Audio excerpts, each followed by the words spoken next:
processo que a gente está vivendo aqui não é o mesmo que a gente está vivendo nacionalmente. Primeiro, dizer e registrar isso, né?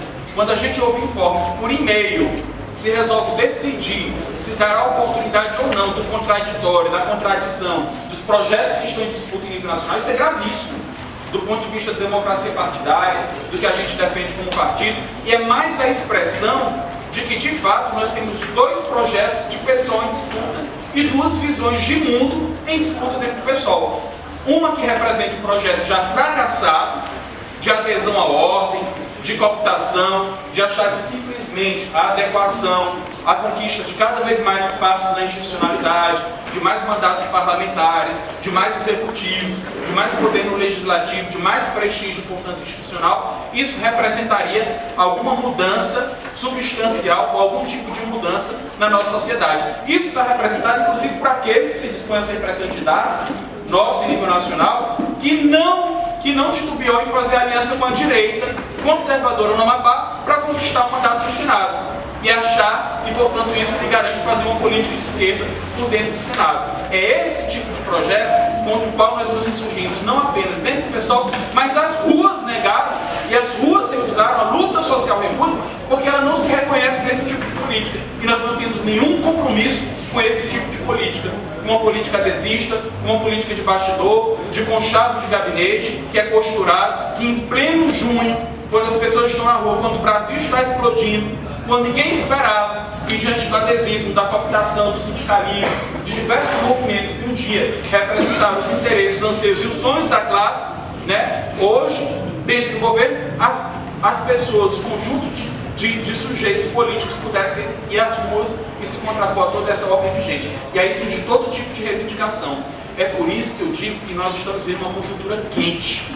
Não é qualquer conjuntura que a gente está vivendo. Uma conjuntura quente precisa de posições contundentes, precisa de posições claras em relação ao que está colocado no país, no Ceará e no mundo. E nesse sentido, para se contrapor a essa ordem que aí está colocada, é se contrapor a todas as políticas econômicas, sociais que são implementadas pelos governos nas suas diversas esferas. Porque essas políticas, elas entram claramente em contradição com a luta social, né? A política implementada desde o governo Dilma, o governo Cid aqui no Estado e o governo Roberto Cláudio entra em contradição com essas lutas. Porque o problema, por exemplo, não é a escassez de água em si. O problema não é a falta de água, é o que você prioriza diante dessa escassez de água. Porque se é verdade que nós estamos vivendo um problema de seca, um problema de ausência dos recursos hídricos, de pouco abastecimento, mas é verdade também que não falta água para determinados setores. Não falta água para o complexo industrial do Porto do Pecém.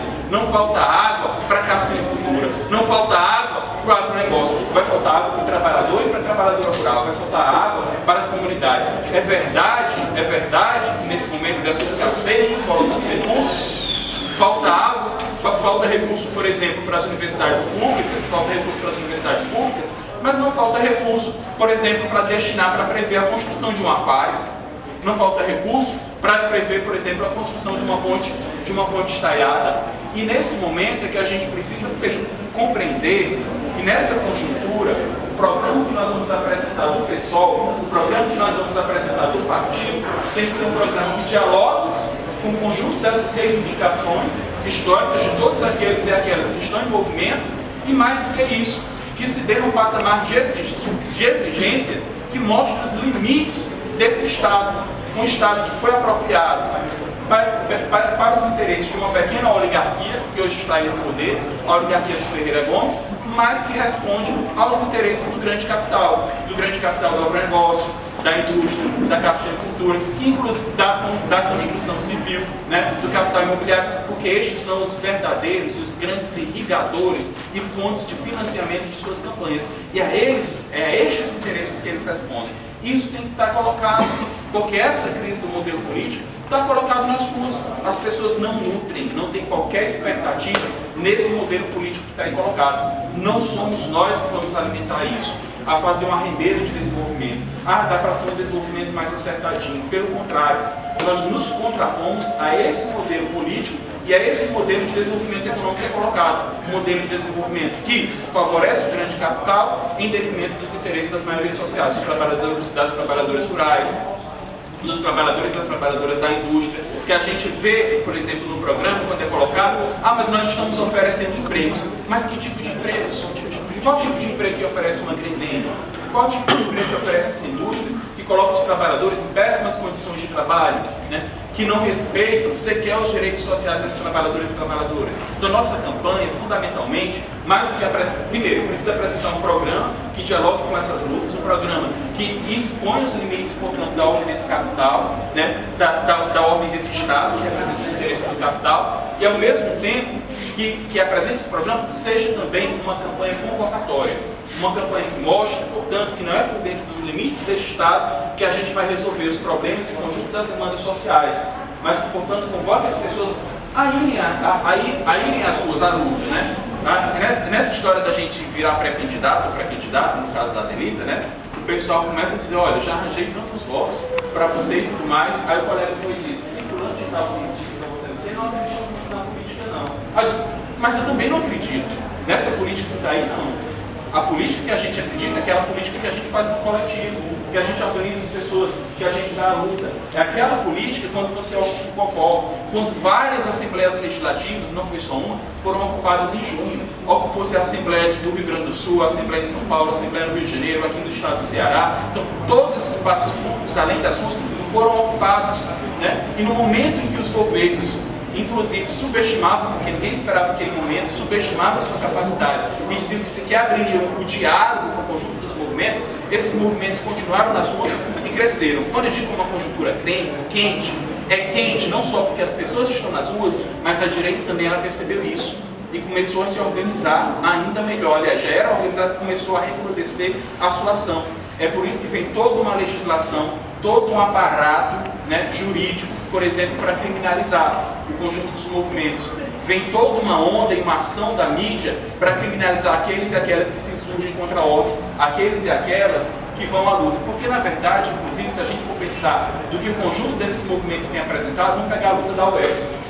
A luta da Universidade Estadual do Ceará, por exemplo, os professores, estudantes e servidores que foram lá, eles não pediram nada além do que a obrigação do Estado, inclusive, que é contratação de professor efetivo, ou seja, está falando professores de contrato, isso é dever do Estado, recursos para a infraestrutura de cursos que já existem, ou seja, não era criação de cursos novos, assistência estudantil e plano de cargo de salários, plano de cargo de remuneração para que houvesse uma carreira de servidores, ou seja, mesmo aquilo que é previsto por dentro da ordem do Estado é negado, como o próprio direito de greve. Quando o governador vai à imprensa, ele diz que não negocia com os trabalhadores e trabalhadoras que se colocam em greve.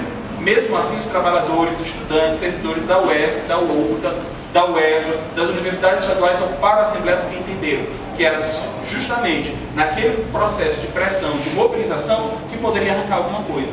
Então é nesse sentido que a candidatura do pessoal, as candidaturas inclusive, porque nós não vamos ter só a candidatura ao governo, nós vamos ter o nosso candidato ao Senado, que pode ser do PSOL, pode ser do PCB, pode ser do PSTU, que nós também queremos construir uma frente de esquerda ampla no sentido de que vá para além do PSOL, do PCB, do PSTU, mas que dialogue com o conjunto de setores e movimentos que possam não estar em matilha, mas que se colocam na luta no dia a dia com todos e todas nós. Então, nesse sentido, as nossas candidaturas elas têm que verbalizar e elas têm que expressar esse sentimento, essas lutas e esse programa construído coletivamente por todos nós. Portanto, esse espaço que a gente está vendo, hoje é a primeira plenária que a gente está tendo, né? Nesse momento, para além da eleição dos delegados, para além da eleição de quem vai ser o OA, candidato ao governo do Estado, né? É fundamental nesse momento que a gente paute as diversas questões que estão colocadas. Quando eu digo que a conjuntura é quente, é quando a gente vê, por exemplo, hoje a gente teve resultado aí, por exemplo, da eleição dos CITUVs, onde um setor da esquerda sindical ganha os CITUVs, onde foi ganho o Sindicato dos Vigilantes, onde foi ganho o Sindicato dos Petroleiros e Petroleiras do Ceará, onde os garis do Rio de Janeiro colocaram de joelho o sindicato, o governo, a mídia, né? Todos de joelho, justamente passando inclusive por cima de um acordo que já tinha assinado sido assinado entre a prefeitura, né, e o seu sindicato. Então é isso. Então o momento que a gente está vivendo é um momento de reascenso das lutas, e nesse reascenso das lutas a direita não dorme, a direita se organiza. E por isso, nesse momento do PSOL, não nos interessa nenhum tipo de fracionamento, não nos interessa nenhum tipo de internismo, não nos interessa nenhum tipo de disputa pequena dentro do nosso partido, porque o nosso partido hoje é uma referência de oposição a esse modelo econômico, a esse modelo político, representado na oligarquia dos Ferreira Gomes, representado no governo do Roberto Cláudio, representado no nível federal da Dilma, que estão se acertando para ver quem vai representado de acordo com os interesses do balcão de negócio que virou política. Essa política mercantil, onde na verdade são os grandes recursos das grandes empresas que financiam as suas campanhas, as suas candidaturas, estão lá representadas nas políticas públicas implementadas por ele. Então, nesse momento, nós precisamos, como PSOL, sair desse processo maiores e melhores, aproveitando esse processo para construir uma síntese daquilo que possam ser as nossas diferenças e daquilo que possa ser a confluência das diversas lutas, do que é que os companheiros e companheiras do Sertão Central tenham colocado do ponto de vista do programa, do ponto de vista da ação, da luta social, do norte do Estado, do sul do Estado, enfim, dos diversos setores que compõem o nosso partido, e mais do que isso, ouvir também o conjunto do movimento e dos sujeitos que estão em luta